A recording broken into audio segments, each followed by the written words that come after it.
இருக்கார். அவர் நிர்மாணம் பண்ண ஊரான் அப்படின்னாலே இதுக்கு மகீந்திரபுரம், திருமகீந்திரபுரம் அப்படின்றதாக பேர். இங்கே ஒரு சமயம் பெருமாளுக்கு தாகம் ஏற்பட்டு பெருமாள் தீர்த்தம் கேட்கிறார் குருத்மான. கருடன் ரொம்ப தூரம் தீர்த்தத்துக்காக தேடி அலைஞ்சிட்டு வர ரொம்ப நாழிகை ஆயிடுத்தோ. உடனே பெருமாள் ஆதிசேஷனை கூப்பிட்டு, எனக்கு தாகமாக இருக்குது, ஒரு தீர்த்தத்தை சீக்கிரமாக அப்படின்னு பெருமாள் கட்டளையிட்டார். உடனே ஆதிசேஷன் தன்னுடைய வாளால் பூமியை அடித்த பூமியிலேந்து விரஜா தீர்த்தம் அங்கே பாத்தாள லோகத்திலேருந்து வந்து அதை பெருமாளுக்கு சமர்ப்பித்தார்.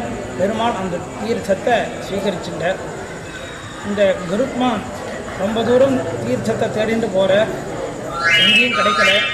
அங்கே ஒரு மலை அடிவாரத்தில் ஒரு ரிஷி தபஸ் பண்ணிட்டுருக்கார். அவர் கமண்டலில் தீர்த்தம் வச்சுட்டுருக்கார். அவர் தபஸை கலைக்கக்கூடாது அப்படின்றதுனால இந்த கமண்டலு தீர்த்தத்தை கீழே கொட்டி மூக்கால் இழுத்துண்டு வர, அதுதான் இந்த கருட நதி. இங்கே கொண்டு வந்து பெருமாள்கிட்ட சமர்ப்பிக்கச்ச பெருமாள் ஏற்கனவே ஆதிசேஷன் சமர்ப்பித்த தீர்த்தத்தை ஸ்வீகரிச்சுட்டார்னு தெரிஞ்சு அவருக்கு ரொம்ப வருத்தம். நாம் இவ்வளோ சிரமப்பட்டு கொண்டு வந்தோமே, உபயோகப்படலையேன்னு, சிரமம் பட்டதெல்லாம் வியர்த்தமாக வீணாக போயிடுத்தேன்னு கோபம். அப்போ பெருமாள் கருத்மான் கிட்ட நியமித்தார். ஆதிசேஷன் கொண்டு வந்து சமர்ப்பித்த தீர்த்தத்தை நான் சாப்பிட்றதுக்கும், கருத்மானான நீ கொண்டு வந்த தீர்த்தத்தை அபிஷேகத்துக்கும் திருமஞ்சனத்துக்கும் உபயோகப்படுத்துகிறேன் அப்படின்றதாக பெருமாள் நியமித்தார். அது கேட்டு கருத்மான் ரொம்ப சந்தோஷப்பட்டு பெருமாளை பார்த்து கையை கட்டிண்டு பெருமாள் மூலவர் எதிர எழுந்திருக்கார். இந்த ஊரில் கருத்மான் கையை கூப்பிட்டு இருக்க மாட்டார், கையை கட்டிண்டு இருப்பார். அந்த கருத்மான் கொண்டு வந்த கருட நதியில் நாளைக்கு திருத்தேர் மகோத்சவம்.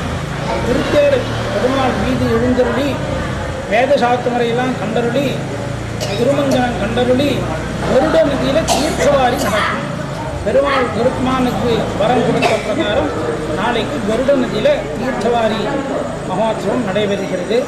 நாளையோட இந்த 9 நாள் பிரம்மோற்சவம் கொடி ஏறினது. நாளைக்கு ராத்திரி கொடி இறங்கி துவஜ அவரோகணமாகி உற்சவம் பூர்த்தியாகிறது. அதுக்கு மறுநாள் மட்டையடி உற்சவம், தெப்ப உற்சவம், அதற்கும் மறுநாள் துவாதசாராதனம் அப்படின்றதாக சப்தாவன உற்சவம் நடந்து அதுக்கப்புறம் 10 நாள் விடையாத்தி உற்சவம் பெருமாள் கண்டருள போகிறார். ஆஸ்திகால் பக்தாள் அனைவரும் வந்திருந்து பெருமாளை சேவித்து பெருமாளுடைய அனுகிரகத்தை பெற்றுண்டு பிரதி வருஷமும் இதே மாதிரி எல்லா உற்சவத்துக்கும் வந்து சேவித்து பெருமாளுடைய அனுகிரகத்தை பெற்றுக்குமாக பிரார்த்திச்சுக்கிறேன். கவிதா